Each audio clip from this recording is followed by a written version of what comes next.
On your table, you have journals. Everybody gets to pick a journal. You can pick black or red. You get all the, this is like a Ford deal, right? We don't have blue, we don't have pink. We got black and we got red. The other thing you get, the other thing I have for you is a pack of colored pens.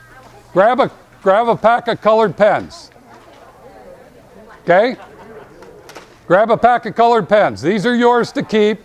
The binder's yours and the pens are yours. And I'm telling you, what I want you to do today is I want you to take your notes in color. Okay? We want to engage that side of your brain that basically lies dormant, particularly those of you that no longer have kids in elementary school, right?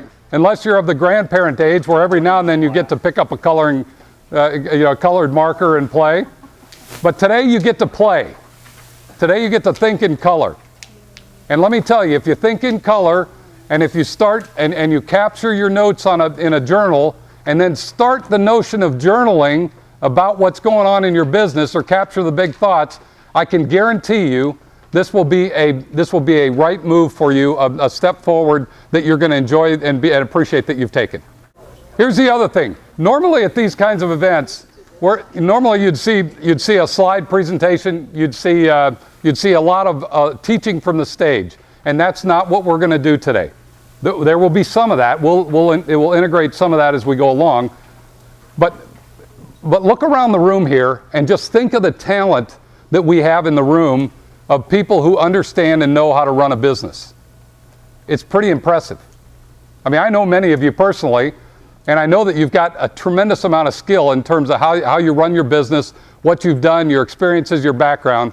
And we're going to take this opportunity today to learn from one another and start to build some practices that we can use in our business that other people have already gone down the road and learned for us. We're going to help guide and kind of get you along the way, but this is about learning from each other, okay?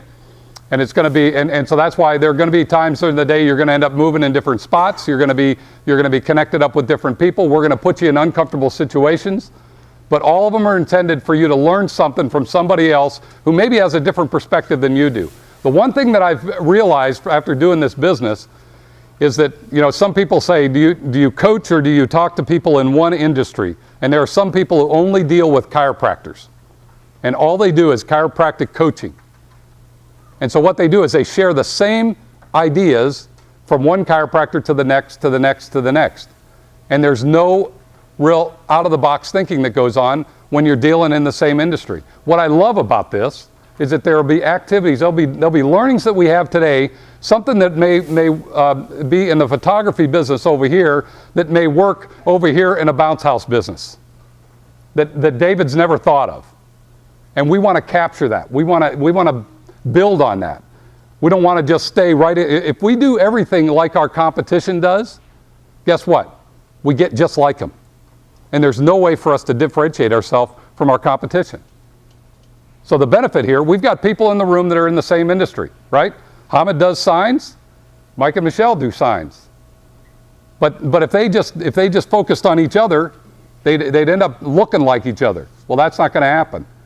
We're gonna pick up ideas and thoughts from other people, and that's how we're gonna make this thing really sing. Okay, make sense? All right. So here's your first activity. Here's what I want you to do. I want you to take a couple of minutes, and I want you to do this.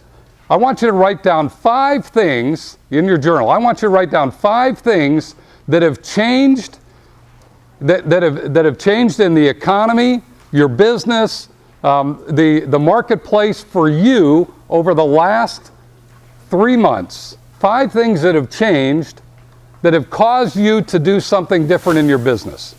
Okay? What are 5 environmental changes that have occurred for you in your industry that have caused you to do something different in your business? Okay? You got 2 minutes to do that. Go. So we've got a lot of stuff happening in the marketplace. No one would argue with that, and you know what? That's not going to change, right? So nothing's going to change with that. So here's what I want you to do. In your notebook, I want you to write down, take a couple minutes here, and I want you to write down the 5 common excuses that you're using The 5 excuses that you're using in your business that are helping you get comfortable with the fact that your business isn't growing like it should. So what are the 5 excuses that you commonly use to excuse your business performance? And I know you've got more than 5, so if you need to limit it, you can. If you got more, put them down. But I want your excuses. What are you saying to yourself in your head that makes you feel comfortable with the fact that your business isn't going any better than it is? Take a couple minutes on that.